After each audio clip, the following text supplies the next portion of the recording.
Hello students, welcome to Tute. So మనకి TS Genco ఎగ్జామినేషన్కి so almost 25 నుంచి 27 డేస్ ఉంది ఇప్పుడు. సో అంటే మీరు ఈరోజు చూస్తుంటే 27 డేస్ ఉండొచ్చు. సో ప్లస్ మనకు చాలామంది స్టూడెంట్స్ అడిగే డౌట్స్ కొన్ని కామన్గా ఉన్నాయి. సో వాటిని నేను క్లియర్ చేసేదానికి ఈ వీడియో చేస్తున్నాను. ఓకే, సో ఎవరికైనా సిమిలర్ డౌట్స్ ఉంటే డెఫినెట్గా మీకు రెక్టిఫై చేసుకోండి. సో కొన్ని common doubts అడుగుతున్నారనమాట.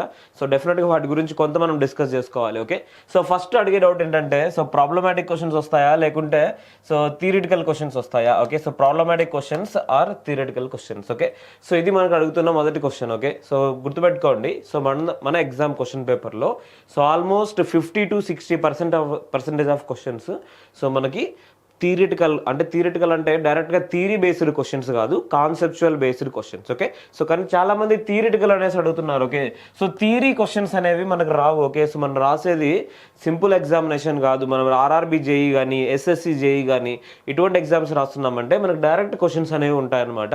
Power factors calculations కానీ, okay, so even form factor calculations, simple questions అనేవి ఉంటాయన్నమాట. ఓకే, సో ఇక్కడ కూడా మనకు ఫార్మ్ ఫ్యాక్టర్ నుంచి క్వశ్చన్స్ అడిగేదానికి ఛాన్సెస్ ఉంటాయి జనరల్గా ఎలక్ట్రికల్ వాళ్ళు కానీ ఎలక్ట్రానిక్స్ వాళ్ళకి కానీ. ఓకే, సో కానీ కంప్లీట్గా థియరీ బేస్డ్ క్వశ్చన్ అనేది మనకు ఉండకపోవచ్చు. ఓకే, సో మనం డెఫినెట్గా మన మైండ్ యూస్ చేసి ఆన్సర్ చేయాలి. సో థియరిటికల్ క్వశ్చన్స్ అనుకునే దానికంటే conceptual questions. Okay, so conceptual questions మనకు మేజర్గా ఉంటాయి. సో ఆల్మోస్ట్ 60% అంటే మనకు పార్ట్ బిలో చూసుకుంటే మనకు సో 20 క్వశ్చన్స్ ఉన్నాయి పార్ట్ బిలో. సో 20 క్వశ్చన్స్లో ఆల్మోస్ట్ మనకు 15 క్వశ్చన్స్ అన్ని కూడా సో మనము ఈజీగా అంటే డైరెక్ట్గా మనం ఆన్సర్ చేసేదానికే ఉంటాయి అన్నమాట. ఓకే, సో ఎందుకు అడ్వాంటేజ్ ఇటువంటి క్వశ్చన్స్ అని అంటే మనకు టైం అనేది కొంచెం సేవ్ అవుతుంది. ఓకే, సో ప్లస్ కొన్ని సబ్జెక్ట్స్ పవర్ ప్లాంట్ ఇంజనీరింగ్ కానీ, okay, so power plant engineering materials, okay, so electrical materials లేదా ఎలక్ట్రానిక్స్ వాళ్ళకైనా కానీ, okay, so materials. Okay, so అలానే మనకి సో కొన్ని థియరీ క్వశ్చన్స్ ఎక్కడి నుంచి థియరీ లేదా కాన్సెప్చువల్ క్వశ్చన్స్ ఎక్కడి నుంచి వచ్చేదానికి ఛాన్సెస్ ఉన్నాయంటే సో మిషన్స్ నుంచి కూడా మనకు కొన్ని. ఓకే, సో మిషన్స్ ఎలక్ట్రికల్ వాళ్ళకి మిషన్స్, ఎలక్ట్రానిక్స్ వాళ్ళకైతే basic electrical engineering. Okay, so సిమిలర్గా మనకి so power systems. Okay, so power systems. Okay, power systems నుంచి కూడా కొన్ని. ఓకే, సో మనకు కాన్సెప్చువల్ క్వశ్చన్స్ డెఫినెట్గా పవర్ సిస్టమ్స్ నుంచి చాలా మంచి క్వశ్చన్స్ అనేవి మనకు వస్తాయి. సో డెఫినెట్గా మనం ఆలోచించి మాత్రమే ఆన్సర్ చేయగలగాలన్నమాట ఇలాంటి క్వశ్చన్స్. ఓకే, సో ఈ సబ్జెక్ట్సే కాకుండా కంట్రోల్ సిస్టమ్స్ నుంచి కూడా కొన్ని. Okay, so controls. సో అంటే కంట్రోల్స్ అని అంటే డైరెక్ట్గా మీరు బ్లాక్ డయాగ్రామ్ ఊహించుకోకండి. ఓకే, సో ఓన్లీ అదొక మాత్రమే కాదు. సో మనకు కాంపన్సేటర్స్ నుంచి కానీ, ఓకే, సో స్టెబిలిటీ నుంచి కానీ, ఓకే, సో అలానే మనకి సో ఈ క్రైటీరియాస్ ఉన్నాయి కదా, ఆర్హెచ్ క్రైటీరియా బేస్డ్ కానీ. ఓకే, సో ఖచ్చితంగా మనకు కొన్ని కాన్సెప్చువల్ క్వశ్చన్స్ అనేవి సో ఉండొచ్చు అనమాట. Okay, so control systems. Okay, so కానీ కంట్రోల్ సిస్టమ్స్ నుంచి మనకు ప్రాబ్లమాటిక్ కూడా ఉంటాయి. ఎందుకంటే సో డెఫినెట్గా మనకు ట్రాన్స్ఫర్ ఫంక్షన్ బేస్డ్ మీద మనకు క్వశ్చన్స్ అనేవి డెఫినెట్గా ఉంటాయి కాబట్టి సో కంట్రోల్ సిస్టమ్స్ 2 రకాల క్వశ్చన్స్ మనకు పాసిబిలిటీ ఉంటాయి. ఓకే, సో ప్లస్ నెట్వర్క్స్ నుంచి. ఓకే, సో నెట్వర్క్స్ నుంచి మనకు టోటల్గా ప్రాబ్లమాటిక్ లేదా circuit based questions. Okay, so దాన్ని ప్రాబ్లమాటిక్ అనకూడదు మనము. సో వన్స్ మన విజువలైజేషన్ ప్రాపర్గా ఉంటే మనకు ఆన్సర్ అనేది ఫాస్ట్గా వస్తుంది. మీకు ఆ మెథడ్ తెలిస్తే ఈజీగా మనం ఆన్సర్ చేయొచ్చు. ఓకే, సో గుర్తుపెట్టుకోండి, కొన్ని సబ్జెక్ట్స్ మనకు మెథడ్స్ బేస్ చేసుకొని ఆన్సర్ చేయాల్సి ఉంటుంది. ఓకే, సో అలాంటి సబ్జెక్ట్స్లో మొదటిది సర్క్యూట్స్ లేదా నెట్వర్క్స్. సో రెండో సబ్జెక్టు కంట్రోల్ సిస్టమ్స్, మూడో subject signals and systems. Okay, అంటే అక్కడ ఇచ్చే క్వశ్చన్స్ అనేవి ఫిక్స్డ్ సిమిలర్ మోడల్సే వస్తాయన్నమాట. మనకి ప్రీవియస్ ఐఏఎస్ క్వశ్చన్స్ కానీ ప్రీవియస్గా మనకు జెన్కో ట్రాన్స్కో క్వశ్చన్స్ కానీ మీరు సాల్వ్ చేసింటే సిమిలర్ క్వశ్చన్సే మనకి ఇక్కడ వస్తాయి. ఓకే, సో ఏది కూడా మీరు మిస్ చేసుకునేదానికి మ్యాక్సిమం ఛాన్సెస్ లేవు. ఓకే, సో ప్రీవియస్ క్వశ్చన్స్ మీరు చేస్తుంటే డైరెక్ట్గా ఈ క్వశ్చన్స్ చేయొచ్చు. Okay, so just for example control systems నుంచి సో మనకి ఏమడిగారు? Okay, so just root locus, for example root locus అడిగారు. ఓకే, సో దాంట్లో మనకి సెంట్రాయిడ్ అలానే సో మనకి యాంగిల్ ఆఫ్ అసిమ్టోట్స్ ఈ రెండింటి బేస్ మీద అడిగారు question. Okay, so combined question అనుకుందాము. సో మీకు సెంట్రాయిడ్ క్యాలిక్యులేషన్ అనే మెథడ్, ఓకే, సో లేకుంటే ఎలా క్యాలిక్యులేట్ చేయాలనేది తెలియాలి. ఓకే, సో అలానే యాంగిల్ ఆఫ్ అసిమ్టోట్స్ ఏ విధంగా చేయాలో తెలియాలి. ఓకే, సో వీటిని మనం ప్రాబ్లమాటిక్ అనలేము, డైరెక్ట్గా మెథడ్ బేస్డ్ అనమాట. ఓకే, సో మనకి ఏ విధంగా ఆ క్వశ్చన్ చేయాలో తెలిస్తే ఇమీడియట్గా మనం చేసేస్తాము. సో ప్లస్ టైం అనేది ఇక్కడ మనం సేవ్ చేసుకోవాలి డెఫినెట్గా. ఓకే, సో ఇక్కడ కాన్సెప్చువల్ క్వశ్చన్స్ కూడా ఉంటాయి, ప్లస్ కంట్రోల్ సిస్టమ్స్లో మనకు బ్లాక్ డయాగ్రామ్ బేస్డ్ అలానే కొన్ని క్యాలిక్యులేషన్ బేస్డ్ కూడా మనకి డెఫినెట్గా ఉంటాయి అనమాట. ఓకే, సో ఇవే కాకుండా కొన్ని మెకానికల్ సబ్జెక్ట్స్ ఎలక్ట్రికల్ వాళ్ళకి సో మనకి so thermodynamics. Okay, so thermodynamics నుంచి కూడా almost. Okay, so thermodynamics. Okay, so thermodynamics almost మనకి అన్ని కూడా థియరిటికల్ క్వశ్చన్సే ఉంటాయి. Plus heat transfer. Okay, so heat transfer కూడా almost. Okay, so heat transfer almost మనకు కాన్సెప్చువల్ బేస్డ్ క్వశ్చన్స్ ఉంటాయి అనమాట. Okay, so thermodynamics questions heat transfer క్వశ్చన్స్తో కంపేర్ చేసుకుంటే కొంచెం సింపుల్గా ఉండేదానికి ఛాన్సెస్ ఉన్నాయి. ఎందుకంటే సో మీరు ఇక్కడ చదివే కాన్సెప్ట్స్ చాలా తక్కువ. ఓకే, అంటే మనకు లిమిటెడ్ సిలబస్ ఉంది. సో ఎలక్ట్రికల్ వాళ్ళకైతే ఓకే, సో ఎలక్ట్రానిక్స్ వాళ్ళకి థర్మోడైనమిక్స్ లేదు, హీట్ ట్రాన్స్ఫర్ కూడా లేదు. ఓకే, ఓన్లీ మెటీరియల్ సైన్స్ లేదా ఎలక్ట్రికల్ మెటీరియల్స్ అనే సబ్జెక్ట్ మాత్రమే ఉంది. ఓకే, సో ఇది మనకి సో ప్రాబ్లమాటిక్ క్వశ్చన్సా లేకుంటే సో ఈ థియరిటికల్ క్వశ్చన్సా అని అంటే so mostly concept based questions మనకు ఉంటాయి. ఓకే, సో గుర్తుపెట్టుకోండి మెజర్మెంట్ సబ్జెక్ట్ కూడా చాలా చాలా ఇంపార్టెంట్. సో దాని ఇంపార్టెన్స్ సో పోయే కొద్ది ఇంక్రీజ్ చేసుకుంటూనే వెళ్తున్నారు. ఓకే, సో అందుకని చెప్పేసి మనకు సో 4 క్వశ్చన్స్ ఆర్ 5 క్వశ్చన్స్ వచ్చేదానికి కూడా ఛాన్సెస్ ఉన్నాయి. మెజర్మెంట్స్ నుంచి కూడా మనకు బేస్డ్ ఆన్ కాన్సెప్ట్ మాత్రమే మనకు క్వశ్చన్ అడుగుతారు. Okay, so 2 watt meter method కానీ కొన్ని కాన్సెప్ట్స్ మనకు చాలా గ్రిప్ ఉండాలన్నమాట.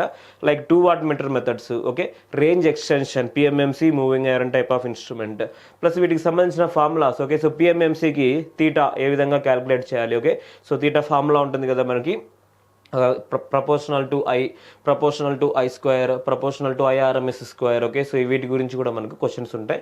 Plus torque based. Okay, so ఏవైతే టార్క్స్ ఉంటాయో సో పిఎంఎంసీ, మూవింగ్ ఐరన్ వీటిలో సో డెఫినెట్గా వీటి నుంచి ఎలక్ట్రికల్ వాళ్ళకైనా ఎలక్ట్రానిక్స్ వాళ్ళకైనా ఈవెన్ మెకానికల్ వాళ్ళకి కూడా వీటి నుంచి క్వశ్చన్స్ అనేవి డెఫినెట్గా ఉండేదానికి ఛాన్సెస్ ఉన్నాయి. Okay, so measurement subject neglect చేయకండి. సో ఖచ్చితంగా బ్రిడ్జ్ నుంచి ఒక క్వశ్చన్ ఉంటుంది.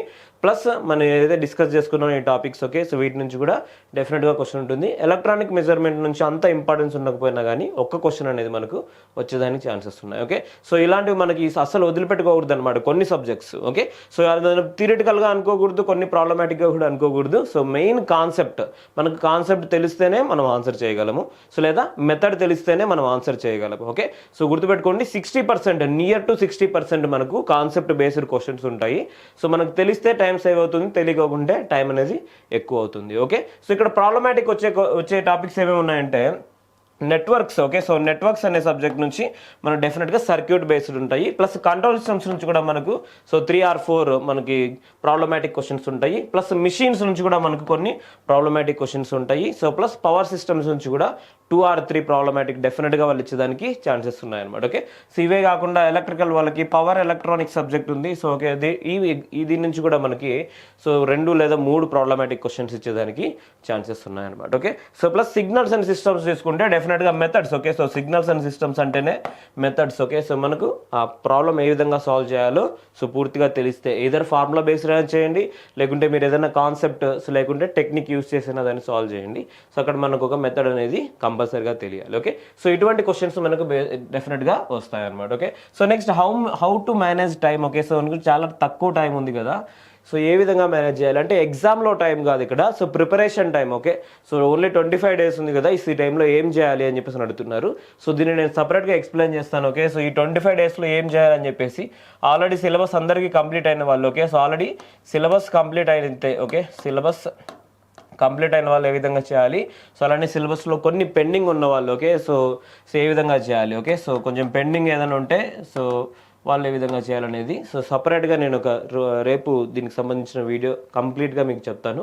సో అంటే రివిజన్లో కూడా మనం డిఫరెంట్ మెథడ్స్ అనేవి ఫాలో అవ్వచ్చు అనమాట. Okay, so based on hour exam, ప్రతి ఎగ్జామ్కు మనము సిమిలర్ ప్యాటర్న్ అనేది ఎప్పుడు కూడా ఫాలో అవ్వకూడదు. ఓకే, సో ఆర్ఆర్బి ఎగ్జామ్ అయితే ఒక రకంగా ఉంటుంది, ఎస్ఎస్సి ఎగ్జామ్ అయితే ఒక రకంగా ఉంటుంది, గేట్ ఎగ్జామినేషన్ అయితే ఒక రకంగా ఉంటుంది, సో ఐఏఎస్ ఎగ్జామినేషన్ ఇంకో రకంగా ఉంటుంది, సో మనకు జెన్కో ట్రాన్స్కో ఎగ్జామినేషన్స్ వేరే రకంగా ఉంటాయి, ఎస్పీడీసీఎల్ ఎగ్జామ్స్ డిఫరెంట్గా ఉంటాయి. ఓకే, సో అంటే అక్కడ level of questions different, preparation time different ఉంటుంది. So plus level of questions అంటే మనకు సబ్జెక్ట్స్ కూడా డిఫరెంట్గా ఉంటాయి కాబట్టి సో మనం కొంచెం ప్రిపరేషన్ ప్లాన్లో అప్డేటెడ్గా ఉండాలి. ఓకే, సో అంతే కాంపిటీషన్ బేస్ చేసుకునేసి కొంచెం అప్డేటెడ్గా ఉంటే మనం ఈజీగా కొన్ని మార్క్స్ అనేవి గెయిన్ చేసుకునేదానికి ఛాన్సెస్ ఉన్నాయి. ఓకే, సో ఫర్ ఎగ్జాంపుల్ మీరు 60 మార్క్స్ వచ్చాయనుకోండి, సో కొంచెం బెస్ట్ ప్లాన్ మీ దగ్గర ఉందంటే మీరు 60 నుంచి 65 వరకు పుష్ చేసేదానికి ఛాన్సెస్ ఉంటాయి అన్నమాట. Okay, so next how important is power plant engineering. Okay, so కామన్గా అడుగుతున్నారు చాలామంది. సో ఈవెన్ మన వాట్సాప్ ఛానల్లో కూడా మనము పవర్ ప్లాంట్ ఇంజనీరింగ్ సబ్జెక్ట్ మీరు పూర్తిగా చదివారా అని చెప్పేసి అంటే so almost 50-50. Okay, so power plant engineering పూర్తిగా కంప్లీట్ చేయని వాళ్ళు సో చాలామంది ఉన్నారు. ఓకే, సో మీరు గుర్తుపెట్టుకోండి, పవర్ ప్లాంట్ ఇంజనీరింగ్ ఎవరైతే చేస్తారో okay, so power plant engineering questions ఎవరైతే చేస్తారో వాళ్ళే సెలెక్ట్ అవుతారు. ఓకే, సో ఎందుకంటే ఇక్కడ so mostly okay, so last Genco question paper మనం తీసుకుంటే సో మనకి ఇక్కడ నుంచి ఎక్కువ క్వశ్చన్స్ వచ్చాయన్నమాట. ఓకే, సో ఇప్పుడు కూడా సిమిలర్గానే మనకు ఎక్కువ క్వశ్చన్స్ ఇచ్చేదానికి ఛాన్సెస్ ఉన్నాయి. ఎందుకంటే ఆల్రెడీ మనం వర్క్ చేయాల్సింది పవర్ ప్లాంట్లోనే. సో కోర్ సబ్జెక్ట్ ఇక్కడ పవర్ ప్లాంట్ ఇంజనీరింగ్. సో డెఫినెట్గా దీని నుంచి క్వశ్చన్స్ ఉంటాయి. ఓకే, సో వీటిలో కూడా మనకు కొన్ని కాన్సెప్ట్స్ అనేవి ఫిక్స్డ్ అనమాట. సో ఫస్ట్ది థర్మల్ పవర్ ప్లాంట్, రెండోది హైడ్రో ఎలక్ట్రిక్ పవర్ ప్లాంట్, థర్డ్ది nuclear power plant. Okay, so వీటి నుంచి క్వశ్చన్స్, కామన్ క్వశ్చన్స్, ప్రీవియస్గా అడిగిన క్వశ్చన్స్ ఆల్రెడీ మనం యూట్యూబ్లో డిస్కస్ చేసాము. Power plant engineering questions plus మన టెస్ట్ సిరీస్లో కూడా మనం ప్రొవైడ్ చేస్తాము. సో మ్యాక్సిమం ఈ క్వశ్చన్స్ సరిపోతాయి. ఓకే, సో మీకు ఏది కూడా మిస్ అయ్యేదానికి ఛాన్సెస్ లేవు. సో ఇవే కాకుండా ఈ పవర్ ప్లాంట్స్ 3 పవర్ ప్లాంట్సే కాకుండా మనకు కంపారిజన్ ఇస్తారనమాట. ఓకే, అంటే సో ఈ మూడిటి నుంచి కంపారిజన్, లేకుంటే సో దీంతో పాటు గ్యాస్ టర్బైన్ పవర్ ప్లాంట్తో కంపారిజన్. ఓకే, సో ఇక్కడ గ్యాస్ టర్బైన్ పవర్ ప్లాంట్ నుంచి బేసిక్ ఆపరేషన్ గురించే మనకు క్వశ్చన్ అనేది ఉంటుంది. ఓకే, గుర్తుపెట్టుకోండి, మనకు gas turbine power plant operation తెలిస్తే ఈజీగా మనం ఒక 1 మార్క్ అనేది తెచ్చేసుకోవచ్చు. ఓకే, సో అందుకని చెప్పేసి గ్యాస్ టర్బైన్ పవర్ ప్లాంట్ అస్సలు వదిలిపెట్టకండి. సో ప్లస్ మనకు economics of power generation. Okay, so అంటే పవర్ జనరేషన్లో ఉన్న ఎకనామిక్స్ ఏ విధంగా ఉంటాయి. ఓకే, సో వీటి నుంచి కూడా క్వశ్చన్స్ ఉంటాయి. ప్లస్ కొన్ని ఫ్యాక్టర్స్ అనేవి ఇక్కడ మనం డిస్కస్ చేసుకున్నాం అనమాట క్లాసెస్లో. సో ఆ factors load factor, demand factor, మనకు diversity factor, coincidence factor, plant use factor, reserve capacity. Okay, so plant utilization factor, ఇవన్నీ కూడా డెఫినెట్గా మనకు రావాలి. సో టోటల్గా ఒక 12 మనం రాసుకోవచ్చు అనమాట. ఓకే, సో 12 డెఫినేషన్స్ మనం అక్కడ రాసుకోవచ్చు. సో ఆ 12 డెఫినేషన్స్ కూడా మనకు కంప్లీట్గా అవసరము, ప్లస్ వాటి కంపారిజన్ కూడా అవసరం. ఓకే, మన క్లాసెస్లో అవి డిస్కస్ చేసాము ఆల్రెడీ.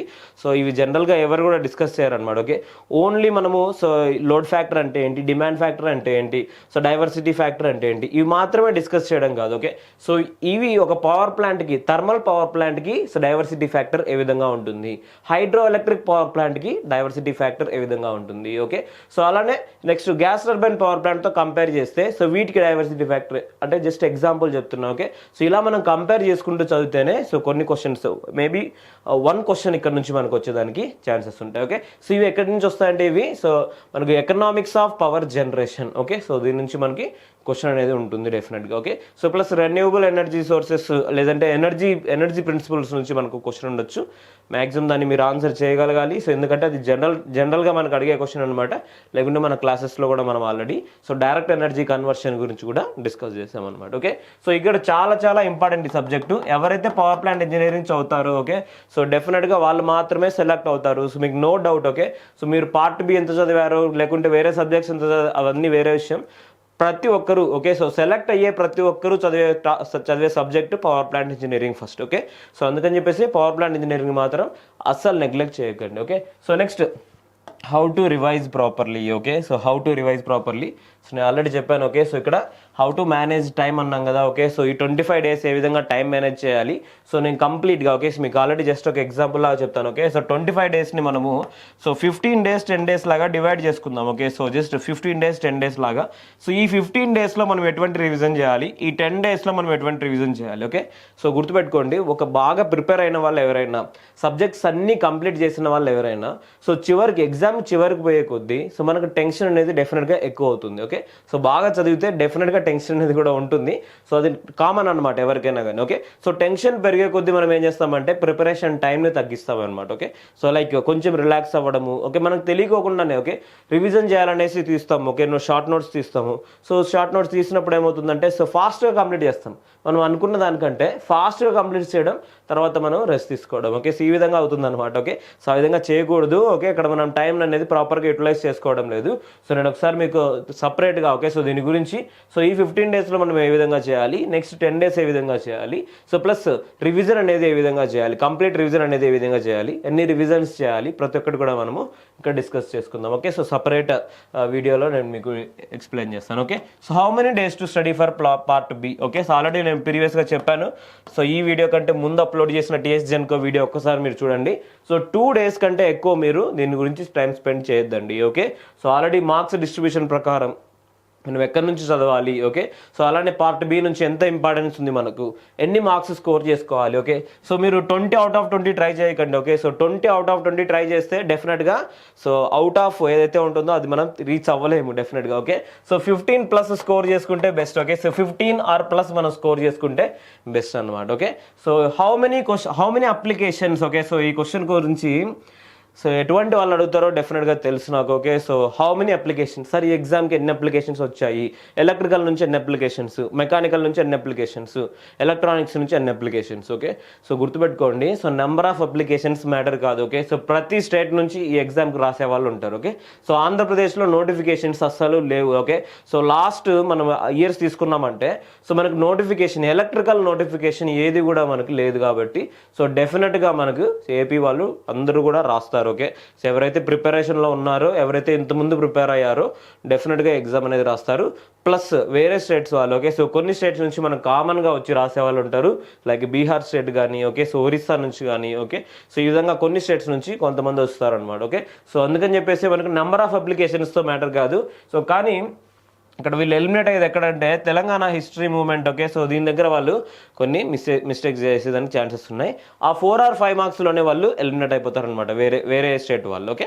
సో వేరే స్టేట్ వాళ్ళు క్వాలిఫై అవ్వాలంటే డెఫినెట్గా తెలంగాణకు సంబంధించిన హిస్టరీ మూవ్మెంట్ అండ్ కల్చర్ గురించి తెలుసుకుంటేనే వాటిని ఆన్సర్ చేయగలరు. లేకుంటే 4 క్వశ్చన్స్లో ఓన్లీ 1 క్వశ్చన్ మాత్రమే వాళ్ళు ఆన్సర్ చేయగలరు. అంటే సో యాజ్ ప్రాబబిలిటీ మీరు తీసుకుంటే 4 క్వశ్చన్స్లో 1 కరెక్ట్ అవ్వచ్చు అనమాట, ఓకే. సో అందుకని చెప్పేసి సో మ్యాక్సిమమ్ సో వేరే స్టేట్ వాళ్ళు టాప్లో వచ్చేదానికి ఛాన్సెస్ అనేవి లేవు, ఓకే. సో మీకు తెలుసు నంబర్ ఆఫ్ వేకెన్సీస్ ఓపెన్ కేటగిరీలోని 5% ఆఫ్ పోస్టులు మాత్రమే ఉన్నాయి. సో జోన్ 1లో 2 పోస్టులు 3 పోస్టులు ఉన్నాయి, జోన్ 2లో 3 పోస్టులు ఉన్నాయి టోటల్, ఓకే. సో టోటల్ 4 పోస్టులు, ఓకే. సో 4 పోస్టులకి so total, okay. So total 4 పోస్టులకి మాత్రమే ఎలిజిబిలిటీ ఉంది. ఒకవేళ వేరే స్టేట్ వాళ్ళు ఎవరైనా ఈ ఎగ్జామ్ కొట్టాలనుకుంటే సో డెఫినెట్గా ఈ సబ్జెక్ట్ తెలంగాణకు సంబంధించిన సబ్జెక్ట్ డెఫినెట్గా చదవండి, ఓకే. దాంట్లో 4/4 తెచ్చుకుంటేనే మనం ఈజీగా కొట్టగలము, లేకుంటే లేదు, ఓకే. సో హౌ మెనీ ఇక్కడ నెంబర్ ఆఫ్ అప్లికేషన్స్ గురించి మాట్లాడుతున్నాం కదా, okay. So number of applications so తెలియదు అనమాట నాకు తెలిసినా కూడా నేను డెఫినెట్గా చెప్పాను, ఓకే. సో ఎందుకంటే అది అన్నెసెసరీ, ఓకే. సో మీకు కాంపిటీషన్ కావాలంటే చెప్తున్నాను, ఓకే. సో మన ఇన్స్టిట్యూట్ నుంచి చాలా మంది ప్రిపేర్ అవుతున్నారు. సో ఆల్మోస్ట్ ఒక్క పోస్ట్కి ఎలక్ట్రికల్ వాళ్ళకి తీసుకుంటే ఆల్మోస్ట్ ఒక్క పోస్ట్కి సో 20+ మెంబర్స్ ఈజీగా ప్రిపేర్ అవుతున్నారు, ఓకే. సో 20+ మెంబర్స్ ఈజీగా ప్రిపేర్ అవుతున్నారు. సో ప్రజెంట్ ఉన్న కాంపిటీషన్ చెప్తున్నాను, ఓకే. సో ప్రీవియస్గా మనకు పోస్ట్పోన్ అయినప్పుడు చాలా తక్కువ ఉండేది. సో ఆల్మోస్ట్ ఒక్కొక్క పోస్ట్కి 20 మెంబర్స్ దాకా సీరియస్గా ప్రిపేర్ అవుతున్నారు, ఓకే. సో ఎగ్జామ్ రోజు ఏ విధంగా పర్ఫామ్ చేసేది అనేది కూడా ఉంటుంది. సో ఇక్కడ 20 మెంబర్స్ కూడా బాగా రాస్తారని ఏం లేదు, ఓకే. సో ఆ చివరి వరకు ఎవరైతే ప్రాపర్గా మెయింటైన్ చేస్తారో సో వాళ్ళు మాత్రమే సో డెఫినెట్గా సో ఇదొక ప్రాసెస్ అనమాట, ఓకే. సో మీరు చివరి వరకు అదే మూడ్లో ఉండి, ఓకే. సో ప్రాపర్గా సో మీరు ప్లాన్ చేసుకునేసి కొట్టాలనుకుంటేనే ఎగ్జామ్ అనేది కొడతాం, ఓకే. సో లేకుంటే సో ఆల్మోస్ట్ మీకు తెలియదు, ఓకే. సో 10% దీంట్లో మనకి 10 మెంబర్స్ ఆల్మోస్ట్ డ్రాప్ అయిపోతారు, ఓకే. సో ఎగ్జామినేషన్ సెంటర్లో కూడా కొంతమంది డిస్టర్బ్ అయ్యేదానికి ఛాన్సెస్ ఉన్నాయి, ఇన్విజిలేటర్ వల్ల డిస్టర్బ్ అయ్యే ఛాన్సెస్ ఉన్నాయి, ప్రతి ఒక్కటి కేసు అనమాట, ఓకే. సో అందుకని చెప్పేసి ఒక 10 మెంబర్స్ మీకు కాంపిటీషన్లో ఉన్నారు ప్రతి ఒక్క పోస్ట్కి. అంటే మీకు ఇంకొక 10 మెంబర్స్ మీలాంటి వాళ్ళు డెఫినెట్గా ప్రిపేర్ అవుతున్నారు, ఓకే. మీరు ఏ మార్క్ స్కోర్ చేయాలనుకున్నా, ఓకే. డెఫినెట్గా సో ఆ మార్క్ స్కోర్ చేయాలనుకున్న వాళ్ళు ఇంకో 10 మంది డెఫినెట్గా ఉంటారనమాట, ఓకే. సో ఇది మనకు ఎలక్ట్రికల్కి సంబంధించింది. ఎలక్ట్రానిక్స్ కొంచెం తక్కువ కాంపిటీషన్ అనేది ఉంది present. So maybe 8 to 10 members వరకు ఒక్కొక్క పోస్ట్కి ప్రిపేర్ అయ్యేదానికి ఎక్కువ అంటే హై ప్రాబబిలిటీస్ ఉన్నవి, ఓకే. సో మీకు ఆల్రెడీ తెలుసు, ఓకే. వన్స్ ప్రాపర్ అనాలిసిస్ ఉంటేనే నేను ప్రీవియస్గా కూడా చెప్పడం జరిగింది. సో ఇంతకుముందు నేను so high priority for the examination is 14th July అని చెప్పేసి సో 1 or 2 days ముందే నేను ఇన్ఫార్మ్ చేస్తాను అనమాట. సో ఎందుకంటే సో దాని ప్రాపర్ ఇన్ఫర్మేషన్ ఉంటేనే మనం దాని గురించి డిస్కస్ చేయడం జరుగుతుంది. సో ప్రజెంట్ కూడా సో ఎలక్ట్రానిక్స్ సంబంధించి కొంత కాంపిటీషన్ తక్కువ ఉంది, ఓకే. సో ఎవరైతే 1 or 2 మార్క్స్ పుష్ చేసుకుంటారో అది డెఫినెట్గా మీకు హెల్ప్ అవుతుంది అనమాట, ఓకే. సో ఇది మనకి సో నెంబర్ ఆఫ్ అప్లికేషన్స్ గురించి. సో డెఫినెట్గా ఇంకా ఎవరికైనా నెంబర్ ఆఫ్ అప్లికేషన్స్ గురించి డౌట్ ఉంటే డెఫినెట్గా కామెంట్ చేయండి. సో నేను డెఫినెట్గా రిప్లై ఇస్తాను, okay. So how many marks to get for selection, okay. So ఇది మనం యాక్చువల్గా అయితే చెప్పలేము, ఓకే. సో ఎందుకంటే ఎగ్జామినేషన్ టఫ్గా ఉంటుందా ఈజీగా ఉంటుందా అనేసి సో మనకి ఇప్పుడే తెలియదు కాబట్టి సో జనరల్గా మనం అనుకుంటే సో అబవ్ యావరేజ్ అంటే అబవ్ యావరేజ్ క్వశ్చన్ పేపర్ కంటే కొంచెం హయ్యర్ లెవెల్లోనే ఉంటుందన్నమాట జెన్కో. ప్రీవియస్ 2015 జెన్కో చూసుకుంటే మనకు కొంచెం ఈజీగా ఉంది. సో కానీ ఇక్కడ ఈ ఎగ్జామినేషన్ మనకు అంత ఈజీగా ఇస్తారనేది మనం చెప్పలేము. ఓకే, సో ప్లస్ మనకు 120 మినిట్స్ నుంచి 100 మినిట్స్కి డిక్రీజ్ చేశారు కాబట్టి టైమింగ్. ఓకే, సో ఇక్కడ 1 or 2 మార్క్స్ మనము లాస్ అయ్యేదానికి ఛాన్సెస్ ఉంటాయి. Okay, so question paper pattern ఏది కూడా చేంజ్ చేసేదానికి లేదు. సో ప్లస్ మనకు నంబర్ ఆఫ్ మినిట్స్ అనేది తగ్గించారు కాబట్టి సో మనకు ప్రీవియస్గా మనకు 75 అరౌండ్ జాబ్ వస్తే సో అంటే జనరల్గా ఇటువంటి క్వశ్చన్ పేపర్. ఓకే, సో మనకు 1 or 2 మార్క్స్ తక్కువ కూడా ఇక్కడ వచ్చేదానికి ఛాన్సెస్ ఉన్నాయి. ఓకే, సో కానీ మనం ఇప్పుడే చెప్పలేము. ఓకే, సో ఏ విధంగా మనకి కట్ ఆఫ్ ఉంటుంది, సో ఎన్ని మార్క్స్ రావాలి అని చెప్పేసి. కానీ మన టార్గెట్ ఓకే, సో మీరు ప్రిపేర్ అవ్వాలనుకుంటే సో ఆన్ యావరేజ్ అరౌండ్ మీరు 75+ మార్క్స్కి ఈజీగా ఆన్సర్ చేయగలగాలి. ఓకే, సో 75+ మార్క్స్ ఈజీగా స్కోర్ చేయగలిగితే సో మ్యాక్సిమం సెలక్షన్ అనేది ఉంటుంది. ఓకే, సో ఇది మనకు తెలిసింది ప్రజెంట్. సో అంటే రిమైనింగ్ 25 మార్క్స్ మనం ఆల్మోస్ట్ వదిలేస్తున్నట్లే. ఓకే, అంటే డెఫినెట్గా మనం ఆన్సర్ చేస్తాము. నేను ఏం చెప్తున్నా అంటే 75 మార్క్స్ మీరు సో ప్రిపేర్ అయ్యి లేకుంటే ఎగ్జామ్లో చేసి పెడితే సో మనం డెఫినెట్గా సో ఆన్సర్ మన సెలెక్షన్ అనేది ఉంటుంది. Okay, so remaining 25 క్వశ్చన్స్లో 3 or 4 questions మనకు డెఫినెట్గా కరెక్ట్ అవుతాయి. ప్లస్ మీరు చేసిన వాటిల్లో కూడా సో 3 or 4 క్వశ్చన్స్ అనేవి రాంగ్ అవుతాయి అన్నమాట. ఓకే, సో 2 కేసెస్ మనం తీసుకుంటే నియర్ టు 75 క్వశ్చన్స్ మీరు చేసి పెట్టగలిగితే గుర్తుపెట్టుకోండి. సో మీరు ఎన్ని అక్కడ ఆన్సర్ చేసి 100 out of 100 ప్రతి ఒక్కరు కూడా ఆన్సర్ చేస్తారు. ఓకే, సో కానీ 75 క్వశ్చన్స్ మీరు చేసి పెట్టగలిగితే ఆ కాన్ఫిడెన్స్ మీకు వస్తే డెఫినెట్గా మనం ఈ ఎగ్జామ్ కొట్టేసినట్లే. ఓకే, సో గుర్తుపెట్టుకోండి వీటిలో కూడా కొన్ని సబ్జెక్ట్స్ మనం మేజర్గా ప్రిపేర్ అవ్వాల్సి ఉంటుంది. సో లైక్ కొన్ని subjects. Okay, so network subject కానీ, కంట్రోల్ సిస్టమ్స్ కానీ, ఎలక్ట్రికల్ వాళ్ళైతే machines and power systems. Okay, and measurements. Okay, so సిమిలర్గా so signals and systems. Okay, అలానే ఎలక్ట్రానిక్స్ వాళ్ళైతే communications, EDC, analog electronics. Okay, so digital electronics. Digital నుంచి కొన్ని questions తక్కువ ఇచ్చేదానికి ఛాన్సెస్ ఉన్నాయి. కానీ 1 or 2 క్వశ్చన్స్ ఇచ్చినా కానీ అవన్నీ కూడా మనము ఈజీగా ఆన్సర్ చేయాల్సి ఉంటుంది. ఓకే, సో ఇటువంటి సబ్జెక్ట్స్ మనం యాడ్ చేసుకున్నామంటే ఈజీగా 55 నుంచి 60 వరకు ఆన్సర్ చేసుకోవచ్చు. రిమైనింగ్ మనం ఏం చేయాలంటే పార్ట్ బిలో పుష్ చేసుకోవాలి. ఓకే, సో 50 మనకు 55 నుంచి 60 ప్లస్ రిమైనింగ్ 15 మనం స్కోర్ చేయగలిగితే సో పార్ట్ బి నుంచి ఈజీగా మనం స్కోర్ చేయగలం. ఓకే, సో ఈ విధంగా మనకి సో ఈ విధంగా మనం ఏం చేయాలి, నంబర్ ఆఫ్ క్వశ్చన్స్ 75+ క్వశ్చన్స్ మీరు సాల్వ్ చేసేదానికి ట్రై చేయాలి. ఎగ్జామ్లో వితిన్ 100 మినిట్స్లో మనము 75+ క్వశ్చన్స్ సాల్వ్ చేస్తే మనం డెఫినెట్గా సెలెక్షన్ అనేది ఉంటుంది. ఓకే, సో నేను ఇక్కడ మార్క్స్ గురించి చెప్పడం లేదు. సో 75 క్వశ్చన్స్ మనం కరెక్ట్గా చేయగలిగితే 75 మార్క్స్ డెఫినెట్గా వస్తాయి. ఓకే, 75 క్వశ్చన్స్ మీరు చూసి కరెక్ట్గా ఆన్సర్ చేయగలిగితే సో డెఫినెట్గా మన సెలెక్షన్ అనేది ఉంటుంది. Okay, so how to utilize short notes properly. Okay, so short నోట్స్ని ఏ విధంగా యూటిలైజ్ చేయాలి, షార్ట్ నోట్స్ని మనము డైలీ చేయాలి. ఓకే, సో షార్ట్ నోట్స్ చదవడం అంటే రివిజన్ కాదు. ఓకే, షార్ట్ నోట్స్ చదవడం అంటే రివిజన్ కాదు. సో లాస్ట్ 1 వీక్ మీరు సో కంటిన్యూగా షార్ట్ నోట్స్ చూస్తూనే ఉంటారు. ఓకే, సో ఒకసారి చూస్తారు, 2 సార్లు చూస్తారు, 3 సార్లు చూస్తారు.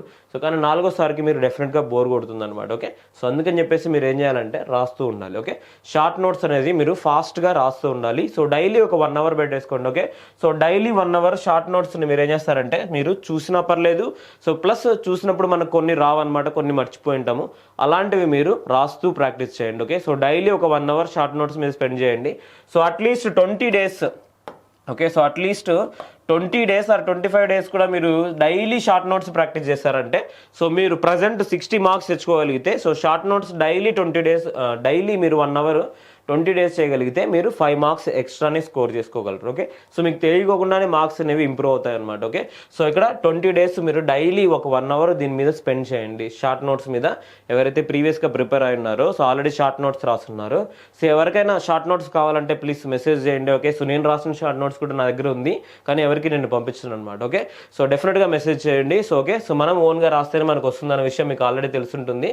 సో మీరు రాయకోకుంటే సో మీకు రాదు, సో ఈవెన్ వేరే వాళ్ళకి కూడా రాదు అనమాట. ఓకే, సో 20 days డైలీ ఒక 1 hour మీరు డెఫినెట్గా షార్ట్ నోట్స్ మీద టైం అనేది స్పెండ్ చేయండి. సో డెఫినెట్గా మీకు ఒక 5 మార్క్స్ ఇంప్రూవ్మెంట్ అనేది ఉంటుంది. Okay, so how many mark test must write. Okay, ఇది up to you. Okay, so mark test ఏమీ రాకపోయినా కూడా పర్లేదు. ఓకే, గుర్తుపెట్టుకోండి, మార్క్ టెస్ట్ ఏమీ రాకపోయినా కూడా పర్లేదు. సో మన మార్క్ టెస్ట్లో కూడా మనం 3 కొత్త మార్క్ టెస్టులు ప్రజెంట్ ప్రొవైడ్ చేస్తున్నాము. ప్లస్ ఆల్రెడీ మనము 6 మార్క్ టెస్ట్ ముందే కండక్ట్ చేయడం జరిగింది. సో అవన్నీ కూడా మీరు రాయొచ్చు, దాంట్లో ప్రాబ్లం ఏం లేదు. సో కానీ based on your revision. Okay, so revision మనం ఏ విధంగా చేస్తున్నామో ఓకే, సో దాన్ని బేస్ చేసుకొనేసి మీరు సో మాక్ టెస్ట్లు అనేవి ప్లాన్ చేసుకోండి. ఓకే, ప్లస్ నెంబర్ ఆఫ్ మాక్ టెస్ట్లు రాయడం వల్ల మనకు అడ్వాంటేజ్. ఓకే, సో మనకి ఎగ్జామ్ ఇంటర్ఫేస్ కానీ ఓకే, సో లేకుంటే ఎగ్జామ్ మూడ్ కానీ మనకు డెఫినెట్గా ఇంప్రూవ్ అవుతుంటుంది. సో ఒక డేలో మనము ఒక 1 అవర్ షార్ట్ నోట్స్ మీద స్పెండ్ చేయగలిగితే ఇంకొక 1.5 అవర్ లేదా 2 అవర్స్ మనం మాక్ టెస్ట్ మీద స్పెండ్ చేస్తే ఆల్రెడీ మనకు ఒక 3 అవర్స్ అనేది వెళ్ళిపోయింది. ఓకే, సో ప్లస్ రివిజన్ అనేది చేస్తుంటాం. ఓకే, సో ఈ టైం అనేది మనము డెఫినెట్గా ప్లాన్ చేసుకోవాలి. ఓకే, సో ఎగ్జామ్ దగ్గరకు వస్తుంది కదా అని చెప్పేసి మీరు సో 15 అవర్స్, 18 అవర్స్, 20 అవర్స్ ఈ విధంగా ప్లాన్ చేయొద్దండి. Okay, so sufficient amount of time. Okay, so ప్రీవియస్గా మీరు ఏ అమౌంట్ ఆఫ్ టైం ప్రిపేర్ అవుతున్నారో, అంటే ఎగ్జామ్ పోస్ట్పోన్ అయింది కదా అప్పుడు నేను ఓన్లీ 2 అవర్స్ చదివానంటే సో డెఫినెట్గా ఇప్పుడు కూడా 2 అవర్స్ చదవండి. సో మళ్ళీ ఇలానే ఇంకొక 2 ఇయర్స్ కూడా చదవచ్చు అనమాట. ఓకే, సో అందుకనేసే సో మేబీ 10 అవర్స్ లేదా 12 అవర్స్ లేదా 13 అవర్స్ ఇక్కడ వరకు మ్యాక్స్. ఓకే, సో దీన్ని మించి పెద్దగా వెళ్ళకండి. సో అంత బర్డెన్ తీసుకోవద్దండి. ఓకే, సో ఎందుకంటే సఫిషియంట్ రెస్ట్ ఉంటేనే మనకి ప్రాపర్గా రేపు కూడా చదవగలం అనమాట. ఓకే, సో ఇప్పుడు నుంచి నేను 16 అవర్స్ పర్ డే చదువుతాను ఓకే అని చెప్పేసి అనుకుంటే సో 16 అవర్స్ 3 or 4 days మీరు కంటిన్యూ చేయొచ్చు. 5th డే నుంచి సో మీరు కొంచెం డల్ అయిపోతారు అనమాట. ఓకే, సో అందుకని చెప్పేసి మీకు ఒకవేళ సబ్జెక్ట్స్ ఏమైనా పెండింగ్ ఉంటే ఓకే, సో ఏదైనా 1 or 2 సబ్జెక్ట్స్ పెండింగ్ ఉంటే సో ఓకే ఫుల్ స్ట్రెచ్లో ఒక 2 days కంప్లీట్ చేసేయండి అవర్స్తో పట్టించుకోకుండా. సో 2 daysలో ఆర్ 3 daysలో కంప్లీట్ చేసేయండి అలాంటివి ఉంటే, పెండింగ్ ఉంటే మాత్రం. ఓకే, సో లేకుంటే సో 10 అవర్స్ లేదా 13 hours max. Okay, so 13. So మీరు ఇంకొంచెం పుష్ చేయాలనుకుంటే మాత్రమే కొంచెం పుష్ చేసుకోండి. Okay, so with in the limits మీకు సఫిషియంట్ టైం అనేది సో ఫుడ్ అండ్ రెస్ట్కి సరిపోతే సో రిమైనింగ్ టైం అనేది యూస్ చేసుకోవచ్చు. ఓకే, సో ఇది మనకి ప్లస్ నెంబర్ ఆఫ్ మాక్ టెస్ట్ల గురించి. ఓకే, సో ఇక్కడ సో మేము ప్రొవైడ్ చేసేవి డెఫినెట్గా రాయండి. సో మేము కాకుండా వేరే వాళ్ళు ఎవరైనా ప్రొవైడ్ చేసినా కానీ సో డెఫినెట్గా రాయండి. ప్రజెంట్ మన మాక్ టెస్ట్ గురించి. ఓకే, సో మాక్ టెస్ట్లో క్వశ్చన్స్ అనేవి బాగున్నాయి కానీ సో ఎవ్రీ టెస్ట్లో 1 or 2 మిస్టేక్స్ అనేవి వస్తున్నాయని చెప్పేసి అంటున్నారు. ఓకే, సో ఆల్రెడీ మేము నెంబర్ ఆఫ్ టెస్ట్లో ఓకే సో మనం ఆల్రెడీ రెక్టిఫై చేసామన్నమాట మిస్టేక్స్ అనేవి. So plus last 3 test okay so machines and powers సంబంధించి సో ఇంకా మిస్టేక్స్ అనేవి మనం రెక్టిఫై చేయలేదు. ఓకే, సో ఆల్మోస్ట్ 1 or 2 daysలో ఇవి కూడా మనం రెక్టిఫై చేస్తాం. ప్లస్ వీడియో ఎక్స్ప్లెనేషన్స్ కూడా ప్రొవైడ్ చేయడం జరుగుతుంది. ఓకే, సో ఇది ప్రజెంట్ మనకున్న డౌట్స్ అనమాట. ఓకే, సో ప్లస్ మీకు ఇంకా ఏమైనా ఎక్స్ట్రా డౌట్స్ ఉంటే డెఫినెట్గా అడగండి. సో లేకుంటే మీరు నా నెంబర్కైనా కాల్ చేయండి. ఓకే, సో జస్ట్ ఒక మెసేజ్ పెట్టినా సరిపోతుంది. Okay, so 8143841332. ఓకే, సో ఈ నెంబర్కి మీరు మెసేజ్ చేయండి. డెఫినెట్గా మీరు ఏదైనా డౌట్ ఉన్నా సో కాంపిటీషన్ గురించి ఏదైనా మీకు డౌట్స్ ఉన్నా డెఫినెట్గా అడగచ్చు. ప్లస్ ఏదైనా ఒక పర్టికులర్ సబ్జెక్ట్. ఓకే, సో ఇంకొకటి చాలా మంది స్టూడెంట్స్ నేను ఇక్కడ క్వశ్చన్ యాడ్ చేయలేదు.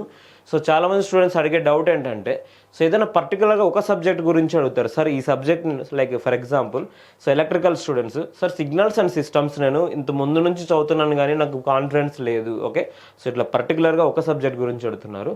సో లేకుంటే పవర్ ప్లాంట్ ఇంజనీరింగ్ గురించి అడుగుతున్నారు, పవర్ ఎలక్ట్రానిక్స్ గురించి అడుగుతున్నారు. ఓకే, సో ఇటువంటి ఏదైనా సింగిల్ సబ్జెక్ట్ మీకు ఏదైనా ప్రాబ్లం ఉంటే సో డెఫినెట్గా ఒక్కొక్క సబ్జెక్ట్కి ఒక్కొక్క మెథడ్ అనేది ఉంటుంది. ఓకే, సో ఈజీగా మనం ఏ విధంగా వెళ్ళాలి. Okay, so for example power electronics ఉంది. ఓకే, సో మనం బేసిక్స్ అన్ని చదివిన తర్వాత దాని నుంచి మనకు ఒక క్వశ్చన్ రావచ్చు లేకుంటే ఒక క్వశ్చన్ రాకపోవచ్చు. కానీ రెక్టిఫైర్స్ నుంచి డెఫినెట్గా మనకు క్వశ్చన్ వస్తుంది.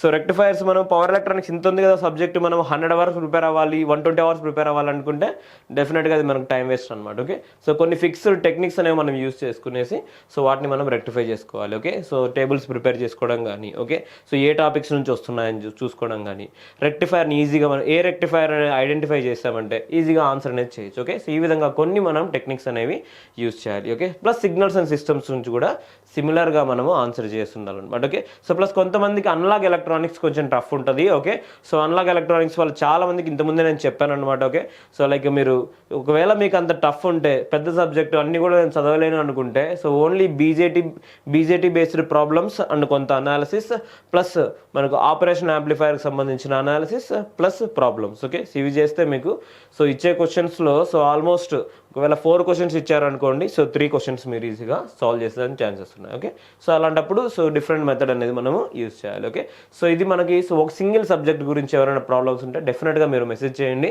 సో 1 by 1 అండ్ డెఫినెట్గా టెస్ట్ సిరీస్ అయితే రాయండి ప్రతి ఒక్కరు కూడా. సో మాక్ టెస్ట్లో మీకు టైం సరిపోలేదు కదా అని చెప్పేస్తానంటే సో 1 or 2 మాక్ టెస్ట్లు రాసినా కూడా సరిపోతుంది. ఓకే, ఒకవేళ మీకు టైం సఫిషియంట్ నేను ఎక్కువ రాయాలనుకుంటున్నాను అనుకుంటే సో డెఫినెట్గా ముందు నుంచే స్టార్ట్ చేయండి మాక్ టెస్ట్లు.